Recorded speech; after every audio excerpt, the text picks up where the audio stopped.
सैर सपट्टा करना प्रत्येक आत्मा चाहती है। हिल स्टेशनों पर घूम का वहां जाकर पार्कों में डोड़ा में घूमे, ये सारी सुविधाएं आपको सतलोक में प्राप्त है। प्रत्येक के घरों में ऐसा है। और घूमने के लिए आपके पास विमान है, वहां पर विमान है। यहाँ तो एक मोटरसाइकिल हो जाए वह बड़ी बात मानते हैं हम, और 6 दिन में तेल डलाना पड़ेगी तो लंबे सफर में जावत है। तो वहां कुछ भी नहीं है।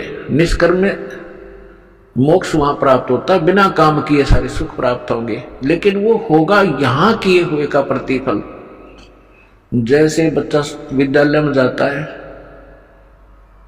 और विद्यालय में यदि वो उन सुखों को प्राप्त करता रहे जो उसने नौकरी प्राप्त करके प्राप्त करने थे, विद्यालय में यदि वो ऐसे ही सैर सपट्टे करता रहे, टीवी फिल्म देखता रहे, गाने सुनता रहे, जो उसका उद्देश्य उसको कर नहीं रहा, तो वो आगे चल के बहुत दुखी होता है।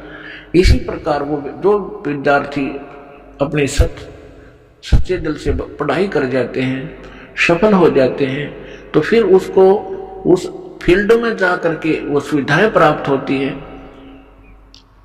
जो उसकी शिक्षा का ही प्रतिफल होता है। ठीक इसी प्रकार आप जी विद्यार्थी हैं जिनको मानव शरीर प्राप्त है, ये सब ड्रेस है अलग से। जैसे विद्यालय में जाने वाले विद्यार्थियों की अलग से पोशाक होती है, इसी प्रकार आप जी को जिनको मानव शरीर प्राप्त है पूरे विश्व में, ये परमात्मा पाने वाली यूनिवर्सिटी में विद्यालय में प्रवेश प्राप्त कर चुके हैं। इनके इतने अच्छे नंबर थे कि इनको प्रवेश मिल गया और ये ड्रेस मिल गई। नहीं तो कुत्ते गधे सुअर की ड्रेस ये पहले आप पहने हुए थे।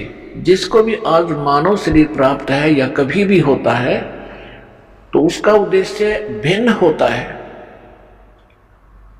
और उद्देश्य को छोड़कर वे यहीं पर कोठी बंगले कार सांग सिनेमे ताश खेलते रहते हैं, राजनीतिक गपौड़ मारते रहते हैं, तो विद्यार्थी फेल हो जाते हैं।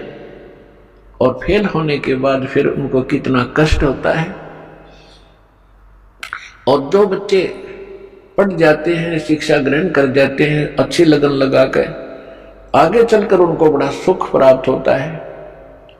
इसी प्रकार आप विद्यार्थी हैं, इस दास के बताए अनुसार ये सिलेबस आप करते रहोगे, अपना दैनिक कार्य भी करते रहो, परमात्मा में विशेष रुचि बनाओ।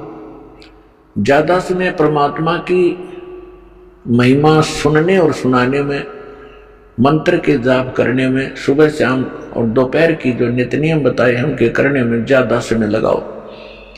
और जो कार्य आप कभी नहीं कर सकते थे और ना ही आप सोच सकते थे कि हमें ये सुविधा प्राप्त हो सकती है इस जीवन में, फिर ये परमात्मा आपको यहाँ के भी सुख देगा।